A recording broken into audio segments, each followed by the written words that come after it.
ശബരിമല നട തുറക്കുന്നു. ഇനി ശരണം വിളികളുടെ ദിവസങ്ങളാണ്, വ്രതശുദ്ധിയുടെ ദിനങ്ങളാണ് വരുന്നത്. മാളികപ്പുറവും അയ്യപ്പ ഭക്തരും ഒക്കെ ശബരിമല മല കയറാനുള്ള തയ്യാറെടുപ്പിലാണ്, അയ്യപ്പനെ കാണാനുള്ള തയ്യാറെടുപ്പിലാണ്. ഈ മാല ഇടുന്ന സമയത്തൊക്കെ പലപ്പോഴും കറുപ്പിട്ടുകൊണ്ടാണ് മാല ഇട്ട് കഴിഞ്ഞാൽ നമ്മൾ വ്രതത്തിലേക്കായല്ലോ, കറുത്ത വസ്ത്രമാണ് പിന്നീട് ധരിക്കുക എന്നൊക്കെ ഉള്ളത് വ്രതത്തിലുള്ളതാണ്. ഇരിങ്ങാലക്കുടയിലെ ഒരു സ്കൂളിൽ കറുത്ത വസ്ത്രം ധരിച്ചുകൊണ്ട് പോകാൻ പാടില്ല എന്ന് കുട്ടികളോട് പറഞ്ഞു എന്നും അത് കേട്ട് അച്ഛൻ ആത്മഹത്യക്ക് ശ്രമിച്ചു എന്നുള്ള വാർത്തകളാണ് പുറത്തു വരുന്നത്. എന്താണ് വിശദാംശങ്ങൾ? ധന്യ, ഏതൊരു മതത്തിൻ്റെയും ആചാരാനുഷ്ഠാനങ്ങൾ അവർക്ക് വലുതാണ്. അതിലൊന്നും തലയിടാനോ അതിനെ നിയന്ത്രിക്കാനോ ഒന്നും ആർക്കും അവകാശമില്ല. ഇന്ത്യൻ ഭരണഘടന അനുസരിച്ച് നമുക്ക് നമ്മുടെ മതത്തിൽ വിശ്വസിക്കാനും ദൈവത്തിൽ വിശ്വസിക്കാനും അത് പ്രചരിപ്പിക്കാനുമുള്ള അവകാശം നമുക്കുണ്ട്. അതുപോലെ തന്നെ മതനിന്ദ എന്ന് പറയുന്ന ഒരു വകുപ്പ് കൂടെ നമ്മുടെ ഭരണഘടന എഴുതി ചേർത്തിട്ടുണ്ട്. നമ്മുടെ രാജ്യത്ത് മതേതരത്വം എന്ന് പറയുന്നത് മതനിഷിദ്ധമായതല്ല. എല്ലാ മതങ്ങളും പരസ്പര സാഹോദര്യത്തോടുകൂടി അവരുടെ ആരാധനാ സ്വാതന്ത്ര്യങ്ങളെയെല്ലാം അവർക്ക് അതിന് ഒരു പ്രയാസവുമില്ലാത്ത രീതിയിൽ ആരാധനാ സ്വാതന്ത്ര്യങ്ങൾ നടക്കുന്ന രീതിയിൽ പോവുക എന്നതാണ് മതേതരത്വം കൊണ്ട് ഉദ്ദേശിക്കുന്നത്.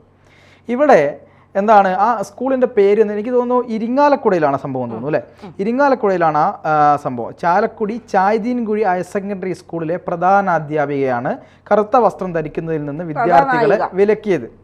അതായത് പ്രധാന അധ്യാപിക ഇത് ചോദ്യം ചെയ്യാനെത്തിയ ഒരു പൂജാരി കൂടിയായ കൊല്ലേരെഴുത്ത് ശ്രീപീഠം വീട്ടിലെ അനീഷിനെ പ്രധാന അധ്യാപികയും മറ്റ് അധ്യാപകരും ചേർന്ന് അധിക്ഷേപിച്ചു എന്നാണ് പരാതി. ഇത് അവിടെ ഒരു സ്കൂൾ അസംബ്ലി നടക്കുന്ന സമയത്ത് അസംബ്ലിയിൽ വന്ന കുറച്ച് കുട്ടികളെ കറുത്ത ഡ്രസ്സ് ഇട്ട് കണ്ടപ്പോൾ സ്കൂളിൽ യൂണിഫോം നിർബന്ധമാണ് എന്നുള്ള തരത്തിൽ അധ്യാപികയുടെ ഭാഗത്ത്, അതായത് പ്രധാന അധ്യാപികയുടെ ഭാഗത്തുനിന്ന് നിർദ്ദേശം വന്നു എന്നാണ് പറയുന്നത്. ഇതേ തുടർന്ന് ഈ അനീഷ് എന്ന് പറയുന്ന വ്യക്തി അവിടെ പോയി ഈ കാര്യം അറിഞ്ഞ് ഇത് അന്വേഷിക്കാൻ വേണ്ടി പോകുന്നു. അന്വേഷിക്കാൻ വേണ്ടി പോയ സമയത്ത് അവർ പറയുന്നത് ഈ അനീഷിനെ ഇത് ചോദ്യം ചെയ്തുകൊണ്ട് അധിക്ഷേപിച്ചു എന്നുള്ള, അതായത് അദ്ദേഹം വർഗീയവാദിയാണ്, അദ്ദേഹം വർഗീയപരമായി ഹയർ സെക്കൻഡറി സ്കൂളിനെ തകർക്കാൻ ശ്രമിക്കുകയാണ്, ഒരു പൂജാരി കൂടിയാണ്. ആ പൂജാരിയൊക്കെ ഒരു സ്കൂളിൽ പോയി കയറി ചെന്ന് സംസാരിക്കുമ്പോൾ ചിലർക്കൊക്കെ ഒരു പുച്ഛം തോന്നാറുണ്ട്, ചില ഉദ്യോഗസ്ഥർക്കൊക്കെ അങ്ങനെ ഒരു നിലപാടുണ്ട് ചില ഉദ്യോഗസ്ഥർക്ക്. അപ്പോൾ അവരെന്തോ വലിയ ആളുകളാണ്, ഇവരെന്തോ കുറഞ്ഞ ആളുകളാണ് എന്നൊക്കെ ഒരു നിലപാടുണ്ട്. അപ്പോൾ അത് ചിലപ്പോൾ എന്തും ആയിരിക്കാം, ജാതിയുടെ പ്രശ്നമായിരിക്കാം, അല്ലെങ്കിൽ എന്ത് വിഷയമായിരിക്കാം. അപ്പോൾ ഇദ്ദേഹത്തെ അധിക്ഷേപിച്ചു എന്നാണ് പറയുന്നത്. അപ്പോൾ അവിടെ വരെ നമുക്ക് കൊണ്ടുപോകാം. അങ്ങനെ ഒരു അധിക്ഷേപം നടന്നിട്ടുണ്ടെങ്കിൽ അത് വലിയ തെറ്റ് തന്നെയാണ്. രണ്ടാമത്തത്, അദ്ദേഹത്തിന് അധിക്ഷേപം നേരിട്ടു എന്നുള്ളത് സത്യമാണ്. കാരണം അത്രയും വിഷമം ഉണ്ടായില്ലെങ്കിൽ അദ്ദേഹം എന്ത് ചെയ്യില്ലായിരുന്നു?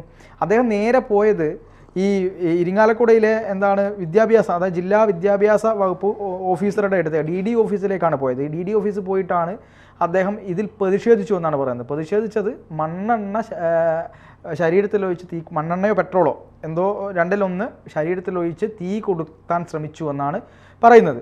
അപ്പോൾ അത്രയ്ക്ക് വിഷമമില്ലാതെ ഒരാൾ അവിടെ പോയിട്ട് അത് ചെയ്യില്ല എന്ന് തന്നെയാണ് ഞാൻ വിശ്വസിക്കുന്നത്. കാരണം അപ്പോൾ അവിടെയുള്ള ഉദ്യോഗസ്ഥരെല്ലാം ജീവനക്കാരും ചേർന്ന് ഇദ്ദേഹത്തെ പിന്തിരിപ്പിക്കുകയും ഫയർഫോഴ്സിനെയും പോലീസിനെയും വിളിച്ച് അദ്ദേഹത്തെ ആശുപത്രിയിൽ എത്തിക്കുകയാണ് ചെയ്തത്.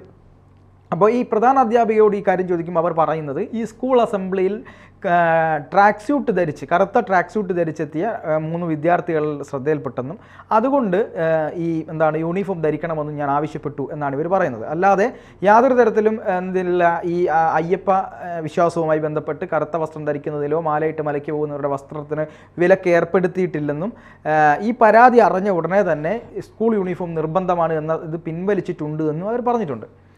പക്ഷേ ഞാൻ പൂർണ്ണമായും വിശ്വസിക്കുന്നു, അതായത് ഈ അധ്യാപികയുടെ ഭാഗത്ത് നിന്ന് ഒരു തെറ്റ് പറ്റിയിട്ടുണ്ട് എന്ന് തന്നെയാണ് ഞാൻ വിശ്വസിക്കുന്നത്. കാരണം ഇല്ലെങ്കിൽ അനീഷിനെ പോലെ ഒരാൾ ഇങ്ങനെ പോയിട്ട് ചെയ്യില്ല എന്നുള്ളതാണ് ഞാൻ കരുതുന്നത്. കാരണം അവിടെയുള്ള ഒരു രക്ഷിതാവ് എന്നുള്ള നിലയ്ക്ക് PTA അംഗമായ ഒരാൾ എന്നുള്ള നിലയ്ക്ക് അദ്ദേഹം ഈ വിഷയം അറിഞ്ഞിട്ട് അദ്ദേഹത്തിനൊരു മനപ്രയാസം തോന്നിയിട്ടാണ് അദ്ദേഹം അത് പോയി അന്വേഷിക്കുന്നത്. എന്താണ് വിഷയം, ഇങ്ങനെ ഇവിടെ പഠിക്കുന്ന ഒരു കുട്ടിയോട് നിങ്ങളിങ്ങനെ ചെയ്തല്ലോ എന്ന്, ഇതെന്ത് നിലപാടാണ് എന്ന് അദ്ദേഹം ഒരു വിശ്വാസി കൂടെയാണ്, അറിയാമല്ലോ. അങ്ങനെ വിശ്വാസ സംബന്ധമായ കാര്യങ്ങളിൽ അവരുടെ അവകാശങ്ങളെ പറ്റി ഒരു സ്കൂൾ PTA മെമ്പറായിട്ടുള്ള ഒരാൾക്ക് പോയി അന്വേഷിക്കുന്നതിൽ യാതൊരു തെറ്റും ഞാൻ കാണുന്നില്ല. പക്ഷെ അങ്ങനെ അന്വേഷിക്കാൻ പോകുന്ന ഒരാളെ അധിക്ഷേപിക്കാനും ആ ഒരു രീതിയിൽ കാര്യങ്ങളെ കൈകാര്യം ചെയ്യാനൊന്നും ഇവർക്ക് അധികാരവുമില്ല, അവകാശവുമില്ല. ഇനി രണ്ടാമത്തേത്, ഏതെങ്കിലും ഒരു കുട്ടി മാലയിട്ട് മലയ്ക്ക് പോകാൻ തയ്യാറായി വ്രതം എടുത്ത് പോകുമ്പോൾ നമ്മൾ 41 ദിവസം വ്രതം എടുത്തിട്ടാണ് മലയ്ക്ക് പോവുക. സാധാരണ കന്യാസ്വാമിമാരാണെങ്കിൽ 41 എടുക്കും. ഇനി അല്ലെങ്കിൽ അത് മലയ്ക്ക് പോയി വന്നതിന് ശേഷം ബാക്കി വ്രതം തുടരും.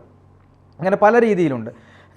അയ്യപ്പനെ സംബന്ധിച്ചിടത്തോളം കലിയുഗ വരദനായ പ്രതിഷ്ഠയാണ് അയ്യപ്പസ്വാമി എന്ന് പറയുന്നത്. ആ കലിയുഗ വരദൻ്റെ എല്ലാ പ്രയാസങ്ങളും തീർക്കുന്ന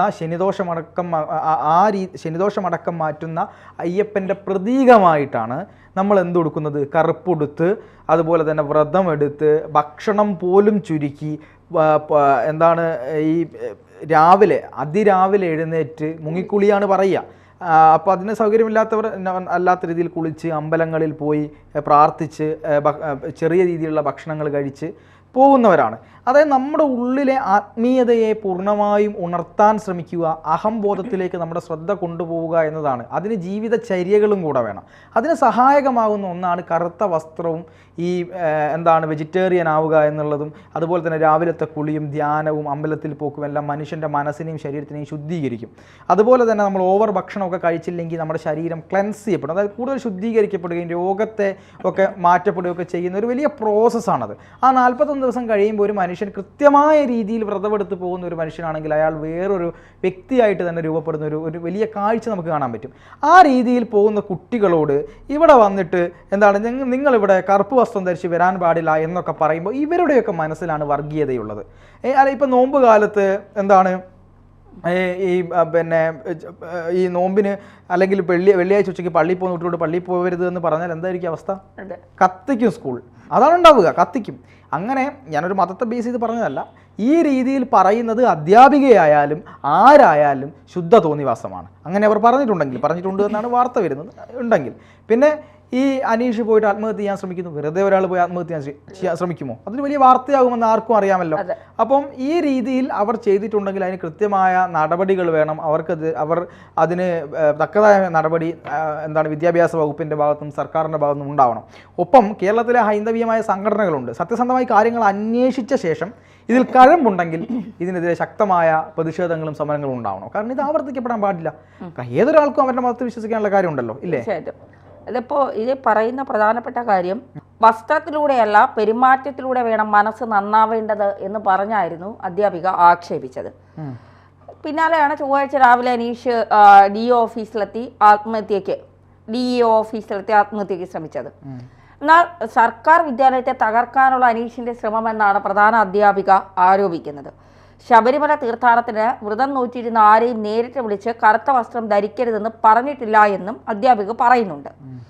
അതിന്റെ പേരിൽ വിദ്യാർത്ഥികളിൽ ആർക്കെതിരെയും ശിക്ഷാ നടപടി കൈക്കൊള്ളുകയോ ശാസിക്കുകയോ ചെയ്തിട്ടില്ല എന്നാണ് അദ്ദേഹത്തിന്റെ കൂട്ടിച്ചേർക്കൽ അവർ പറയുന്നത്.